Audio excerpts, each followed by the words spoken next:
85 वर्षीय शरद पवार हे संसदीय राजकारणात यापुढेही सक्रिय राहणार की निवृत्त होणार याची उत्सुकता होती.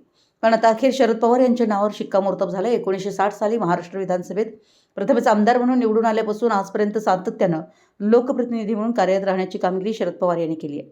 अशी सलग संसदीय कारकीर्द असलेले ते देशातील अग्रगण्य नेत्यांपैकी एक मानले जातात. राज्यसभेच्या माध्यमातून पुढची 6 वर्षे शरद पवार राज्यसभेवर काम करतील. या निर्णयामुळे राजकीयदृष्ट्या महाविकास आघाडी एकत्र राहील असं नेत्यांचं म्हणणं आहे. महाविकास आघाडीकडून शरद पवार यांचं नाव जाहीर. महाराष्ट्रातील 7 उमेदवार राज्यसभेवर निवडून जाणार आहेत. त्यापैकी 6 महायुतीचे आणि महाविकास आघाडीचा 1 उमेदवार निवडून जाईल.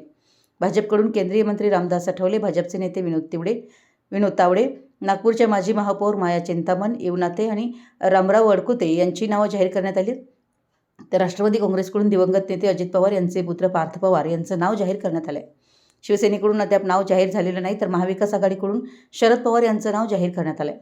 त्यामुळे शरद पवार यांचं नाव आल्यामुळे ही निवडणूक बिनविरोध होणार असल्याचं सांगण्यात आलं आहे. अन्यथा भाजपकडून 8वा उमेदवार निवडणुकीच्या रिंगणात उतरवण्याची तयारी करण्यात आली होती. मुंबई प्रतिनिधी, मराठी एस न्यूज.